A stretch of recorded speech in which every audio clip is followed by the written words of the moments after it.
you've surrendered to the enemy.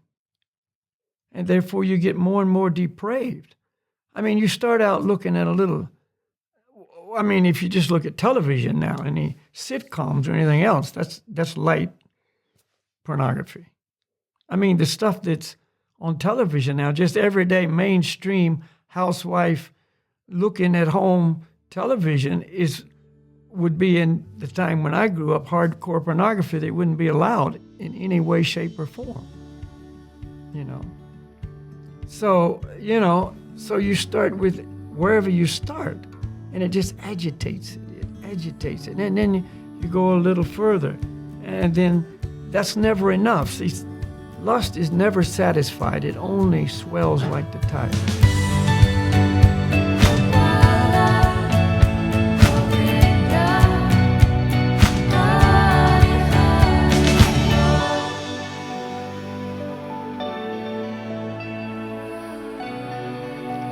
There's some grim statistics about this subject. And I don't have them in front of me, and it's some time ago when I read them, so the numbers are probably going to be inaccurate.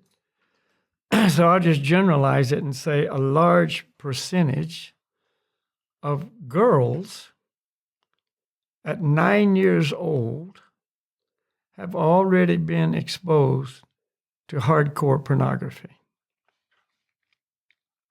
So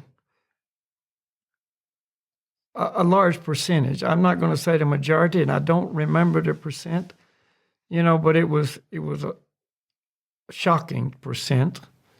It's not like one person, but it was in the 40s or something, 50, I don't remember. But 9-year-old girls have been exposed to pornography, and this is girls, this is not guys. I mean, you kind of think guys are more prone to that subject and, more drawn into it and attracted to it, which is probably correct.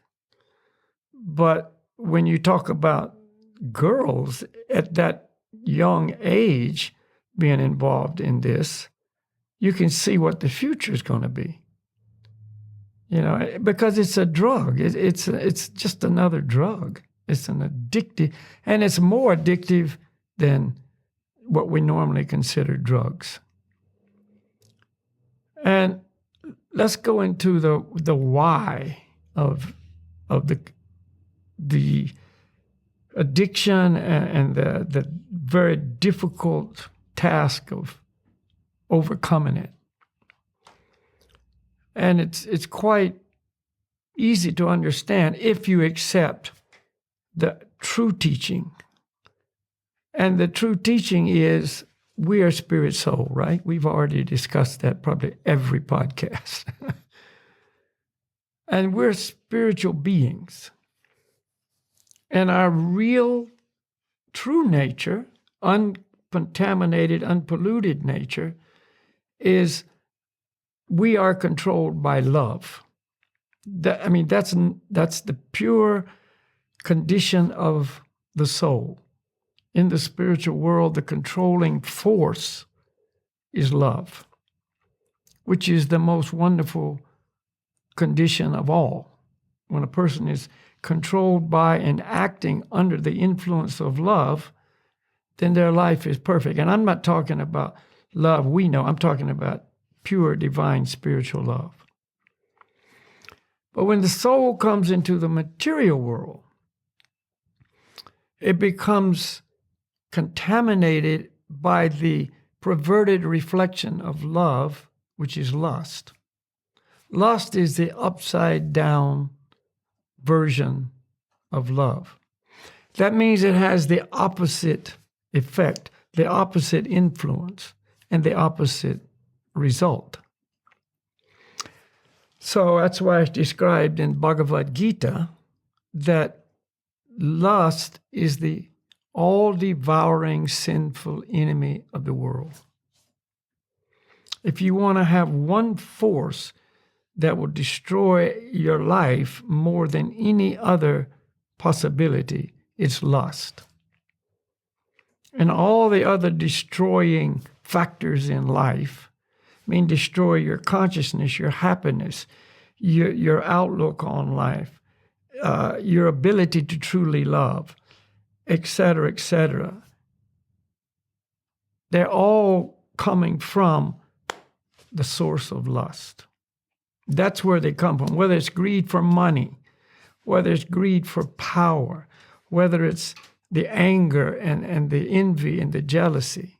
It's all stemming from lust. And it continues on that, from lust comes anger. And we've talked about this before. And that's why, everybody to greater or lesser degrees is angry on an obvious, overt level or on a subtle level. Even the depressions and all the things people are struggling with is some type of anger. We're angry, we're not happy, we're angry, and if God is even a subject that a person looks at, they're basically angry at God because I'm not happy. My life is not as I want it to be. The body you gave me is not the body I want. Et cetera, et cetera, et cetera. All our problems in life, if you have God in that formula of life at all, and most people do not, then it's your fault. It's God's fault. So, anyway, back to our subject of pornography. Of the forces of lust, in other words, the different influences it may exert on us, the most powerful force is sex. Lust personified is sex desire, because that's where the lust manifests in its strongest form. And that's why lust is so difficult for everybody to deal with. Sex is so difficult for everybody to deal with. Because it's so part of us. It's like who we are. It's like it's a force that you're born with, it seems like. And as you mature from, a baby on up to, very young boy and, or girl, it just gets stronger and stronger until you come to puberty, and then it's just out of control.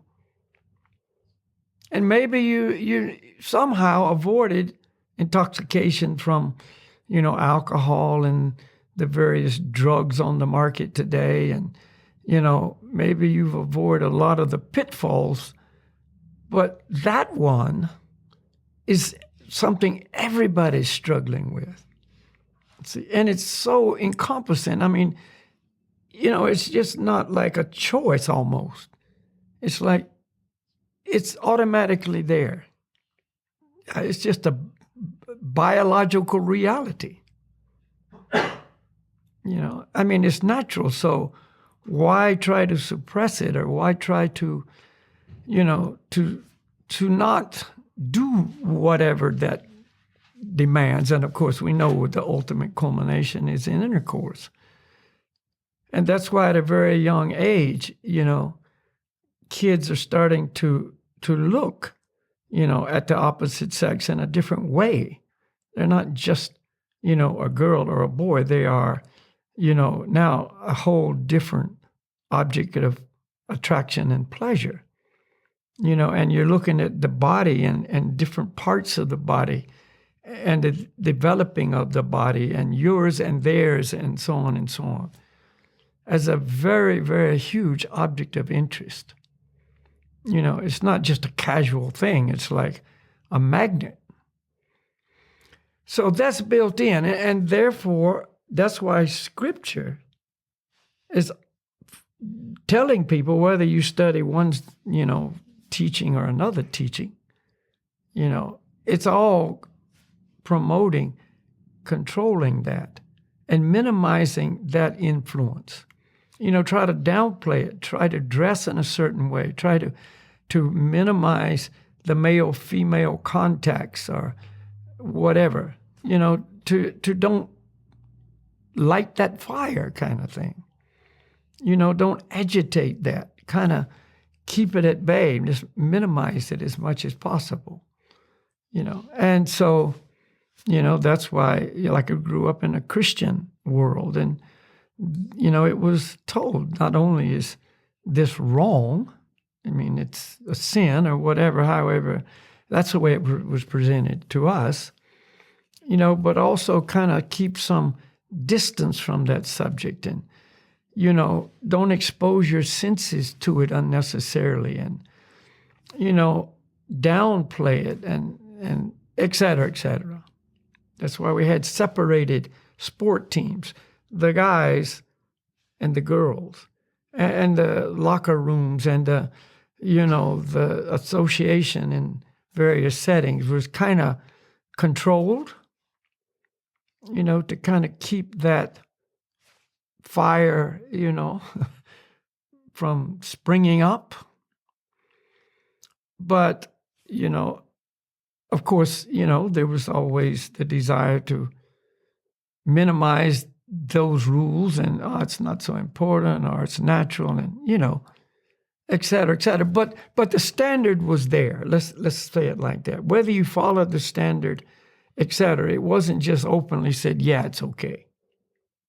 The message was, it's not okay, And so just deal with it, wait your time, and then when the time is right and you get married, then there's another whole area where you can exercise these desires and have a nice family and et cetera, et cetera. I mean, that's how I was raised. That was the teaching. I'm not saying I followed that perfectly, which I did not. But that was my standard teaching that was there to lead me in the right direction, so to speak. But all that's been gone. I mean, that's gone. That's history. And so now the opposite influence has been promoted. Like everywhere, everything has been sexualized. Bring it to the forefront. This is what you should do. It's not what you shouldn't do. And if anybody even brings up the idea of trying to control your sexual desires and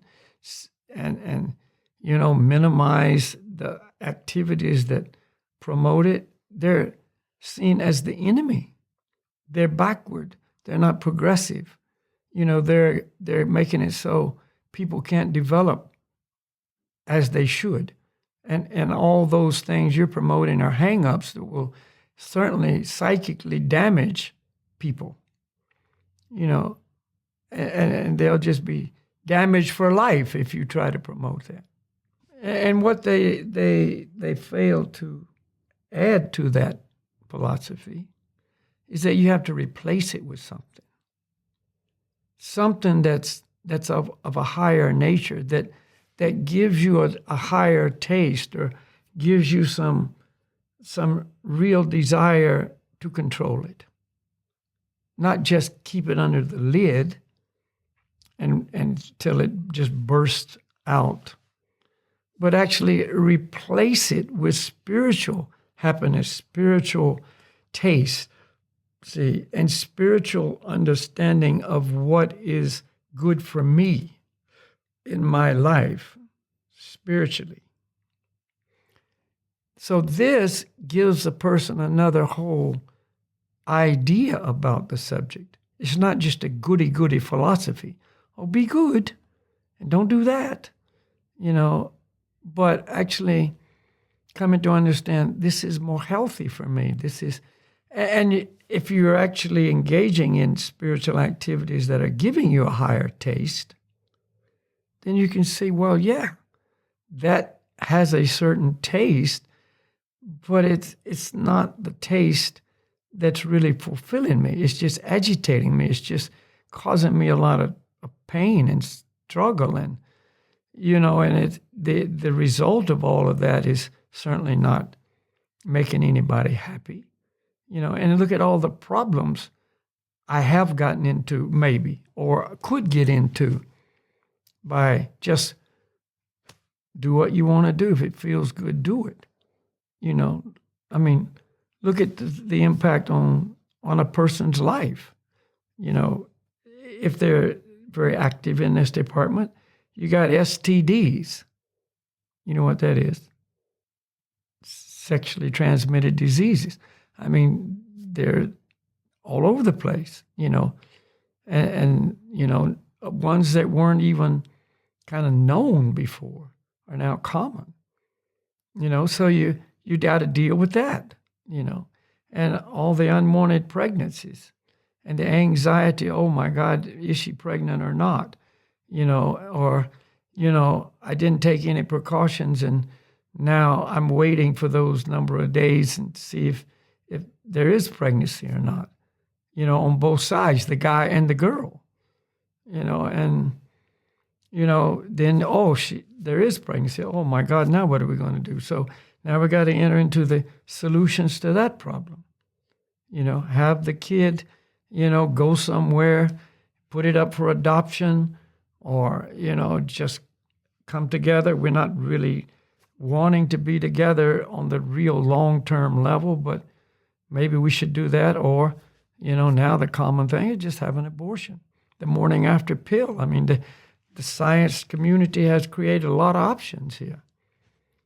The morning after pill, just enjoy tonight, take the pill tomorrow, don't have to worry about it anymore. But that degrades the consciousness. That degrades the heart. I mean, that's really not a direction that's beneficial for anybody. And lust is the all-devouring and sinful enemy of the world. You've surrendered to the enemy, and therefore you get more and more depraved. I mean, you start out looking at if you just look at television now, any sitcoms or anything else, that's light pornography. I mean, the stuff that's on television now, just everyday mainstream housewife looking at home television would be, in the time when I grew up, hardcore pornography that wouldn't be allowed in any way, shape, or form.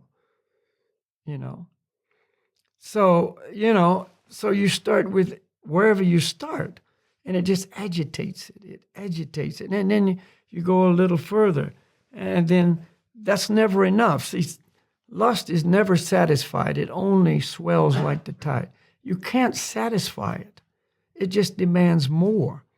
So then you go further, and then further, and the just glancing at it becomes steady watching it, and then long periods of time, and then organized websites on your porn page that you go to for this kind of porn and that kind of porn, and then it's not good enough with adults, and you got to go to child pornography. And it just gets more and more degraded. And then you go to bestiality, and, it just takes you down further. And it's just, there's no bottom here, and it's just destroying a person from the inside. His consciousness, which started out with, I'll just have a little look for a little pleasure, becomes so dark and so degraded that it's like, the worst thing you can imagine, the horror show. What used to be, okay, this is enough. It's not good enough now, and I got to do something more extreme. It's gone all over the place now, attracted to anything and everything. Doesn't matter what sex it is, doesn't matter what species it is, it doesn't matter any particular age group. So the more depraved it is, the more attractive it becomes.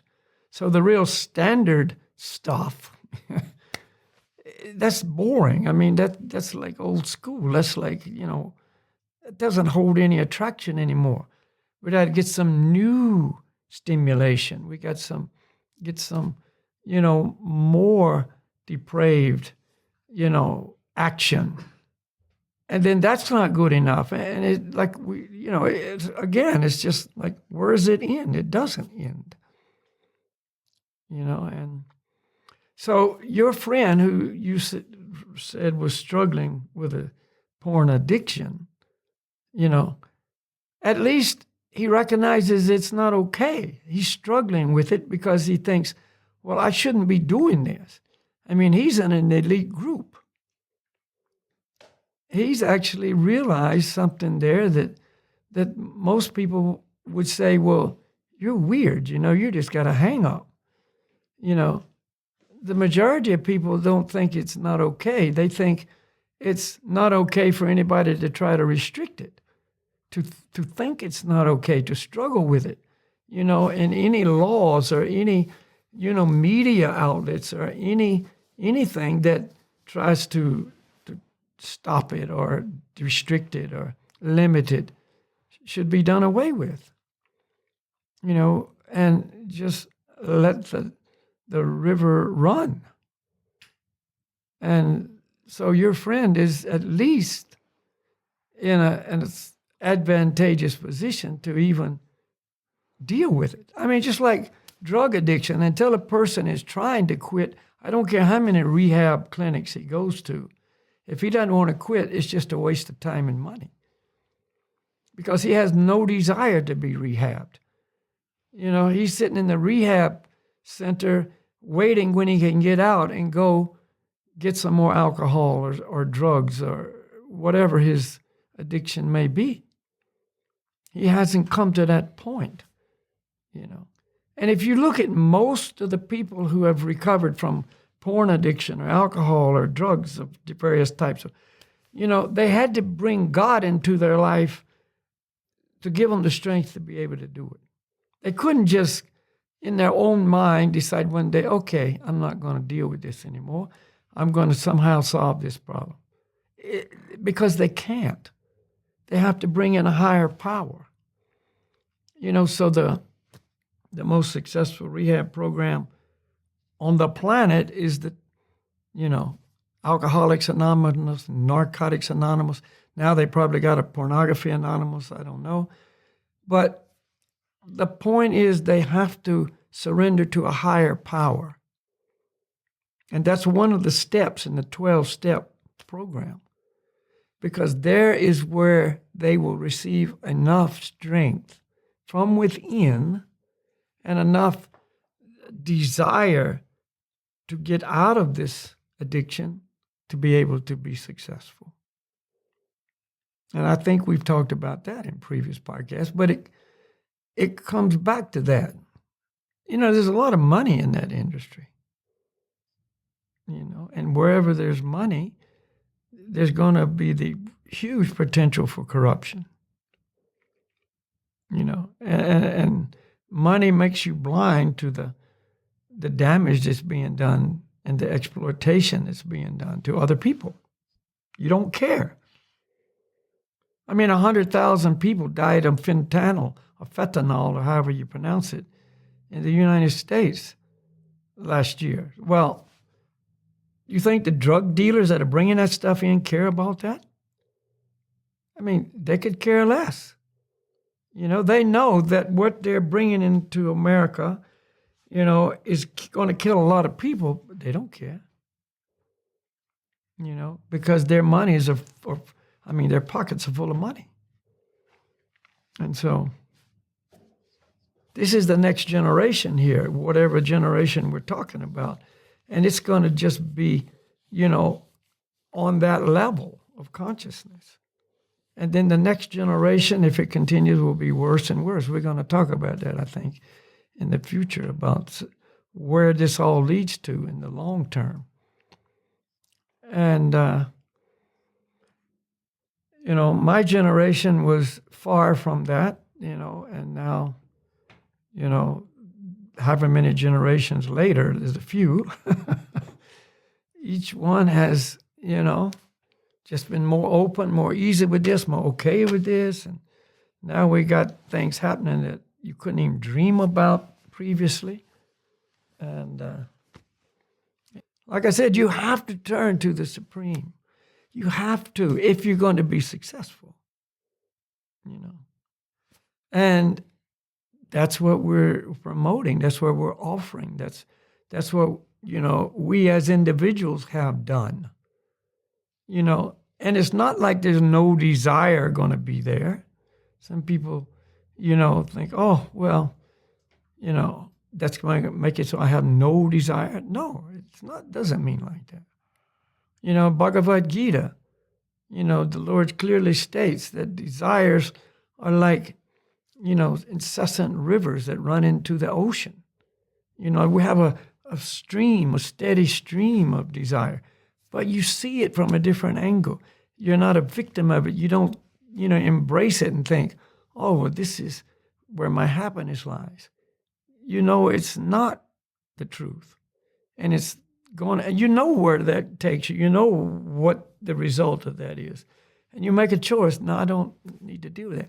But again, you got to replace it with a higher taste. So we don't only say, learn this philosophy and don't do that, but engage in this activity, which will give you a deeper pleasure, a whole nother understanding of what life is about, and a real hope.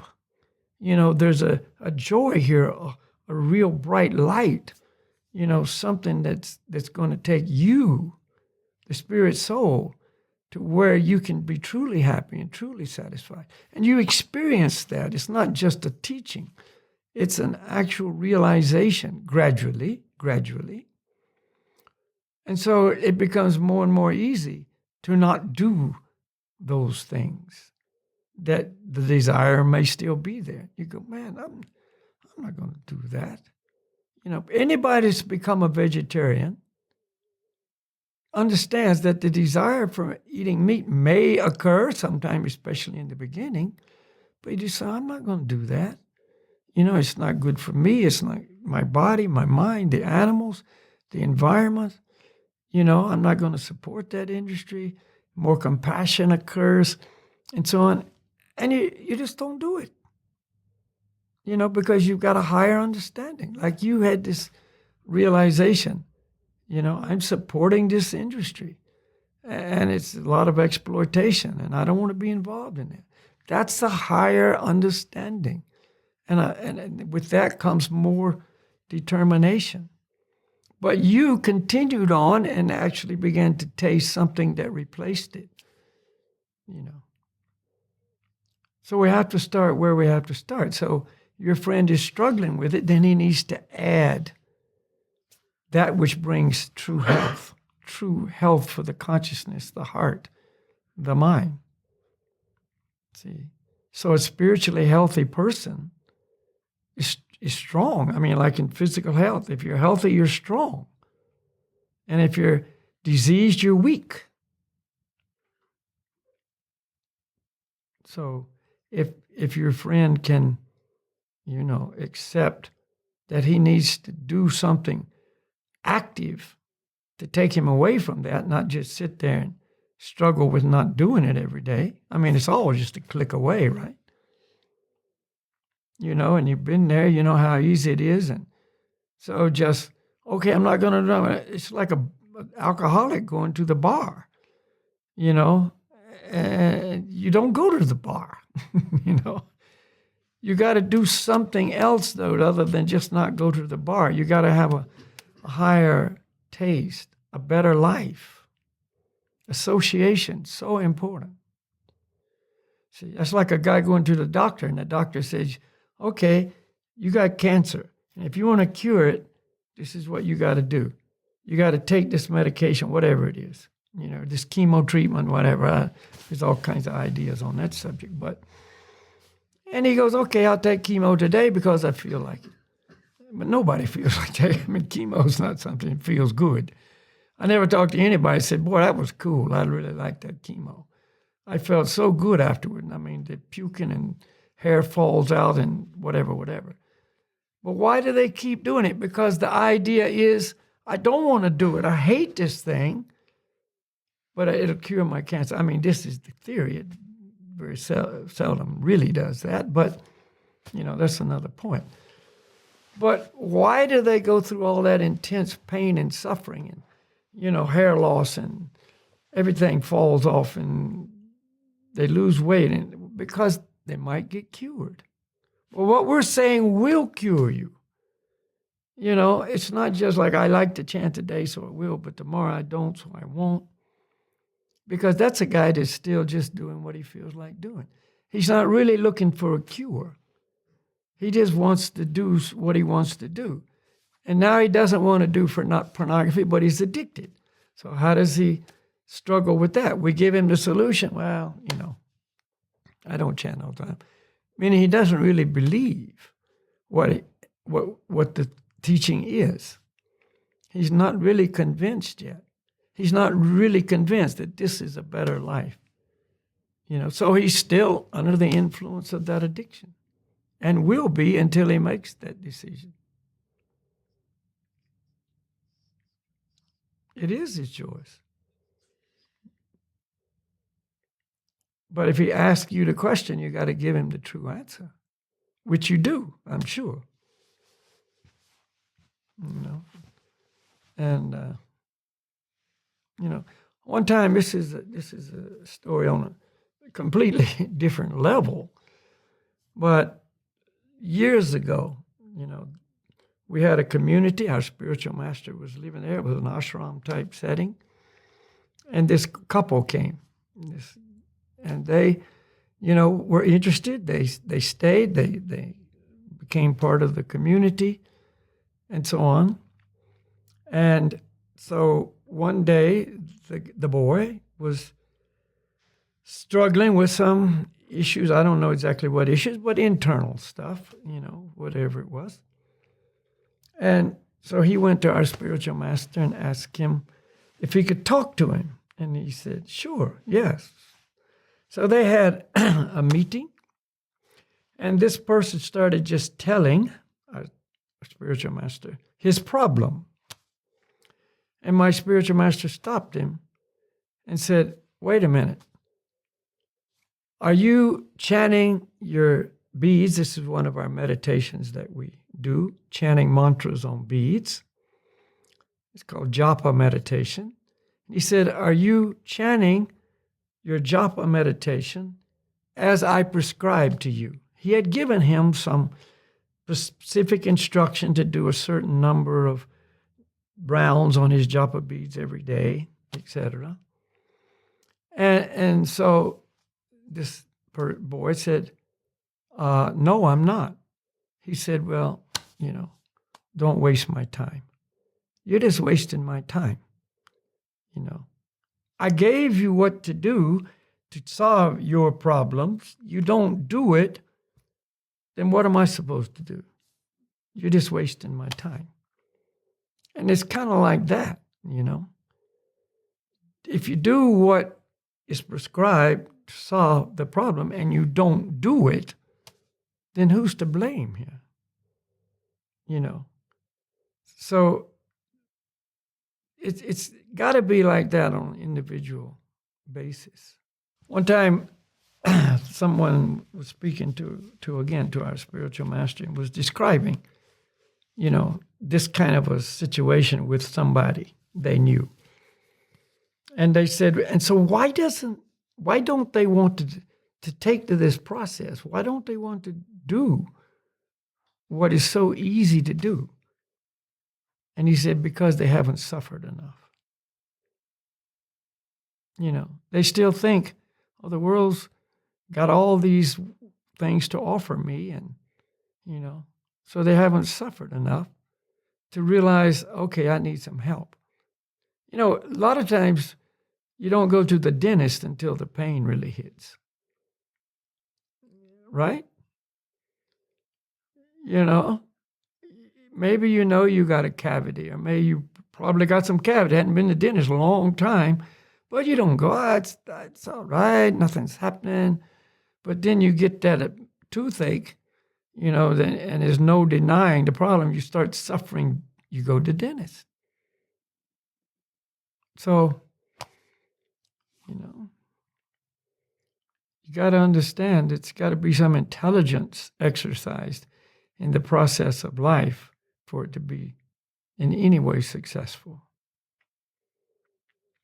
I mean, the authorities say, go to the dentist at least once a year to get a checkup.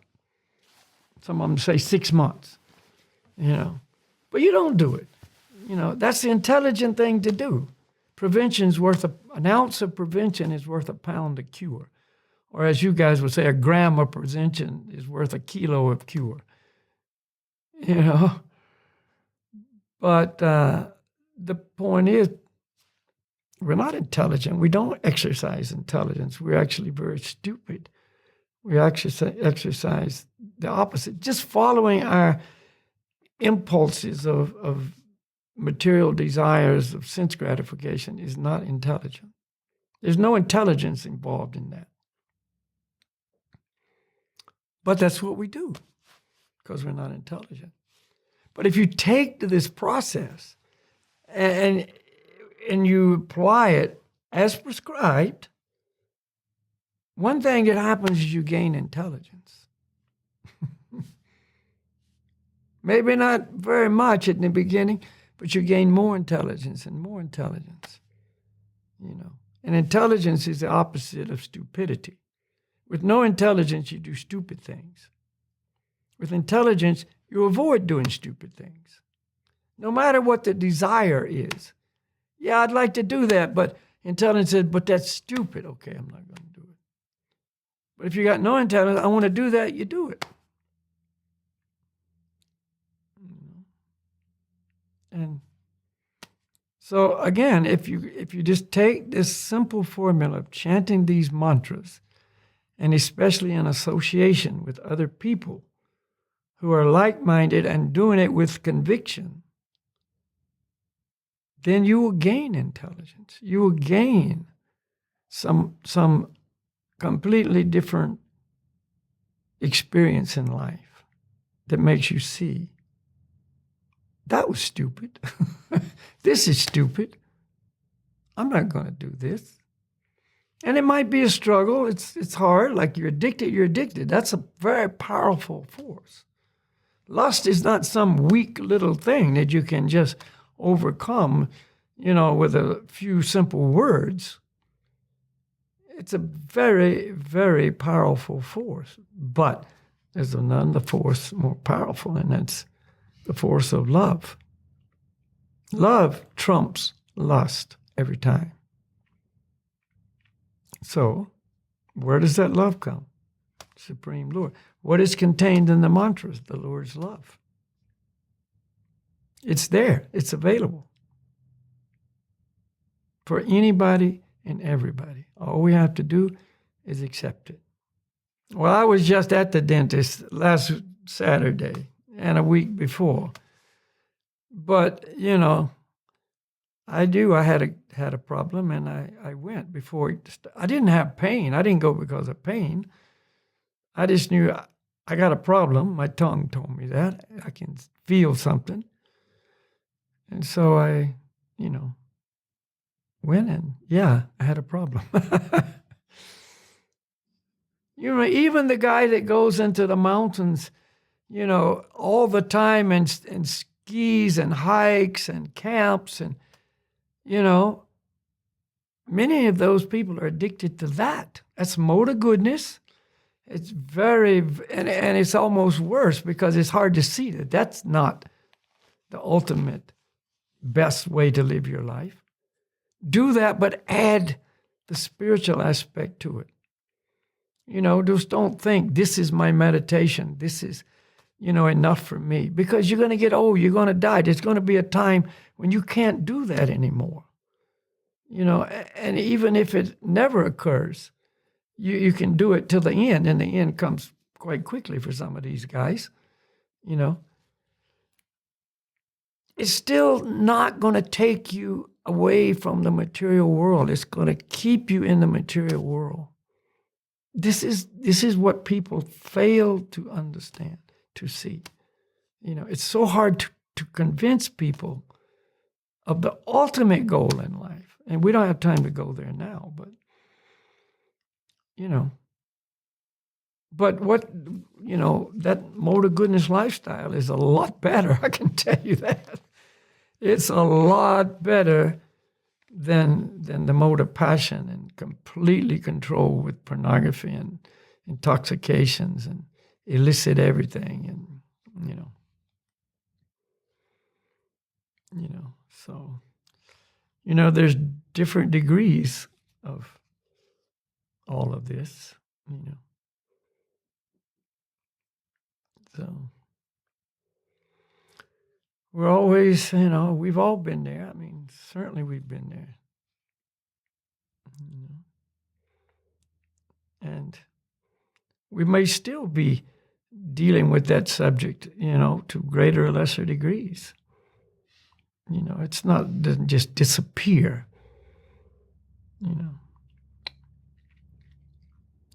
But you can deal with it correctly, with intelligence, with understanding, and you've replaced it with something better. So replace a higher taste with a lower taste is always a positive.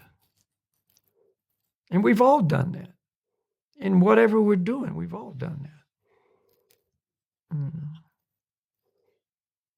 So I've certainly done it many times over in my life. Well, that was good, but this is better. Materially speaking, this was good. Yeah. Well, it's time, Reuben. We've done it again. We've used up that short hour. But if your friend can just, watch some of these podcasts or tune into some of our online chanting programs or come and chant with you guys or come over for dinner. Or I know you guys like to have people over and, just make friends with them. And, as long as he's with you, he's not going to be watching pornography. It's that much time during the day.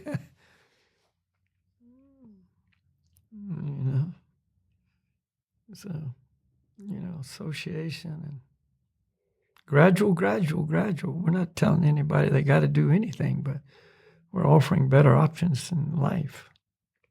An intelligent person learns from the suffering of others, and a non-intelligent person learns from his own suffering. Oh, yeah. Okay, so, let's have a little chanting.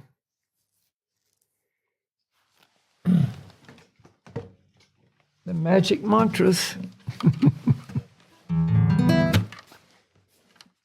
And the magic mantra today is the same as the magic mantra last time. You know what? I just looked at this hat, my Om hat. Can you see that? Where is it? Here. Here, this one. Oh, okay. Anyway, I don't know if you can see it. But this Om sign, that's transcendental sound in this written form like this. So, why don't we chant Om Hari Om?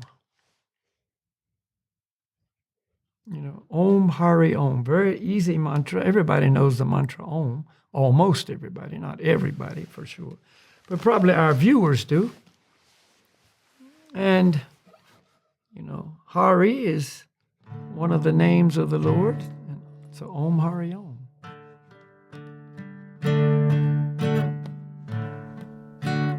Om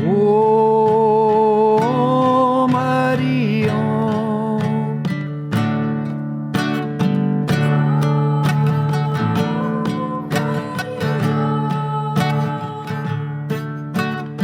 Om Hari Om.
Hare Om, Om Hare Om, Om Hare Om, Om Hare Om.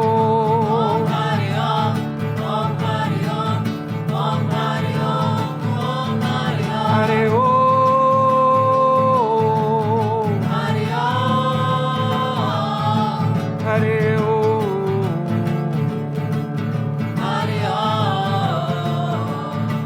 Hare Om. Hare Om.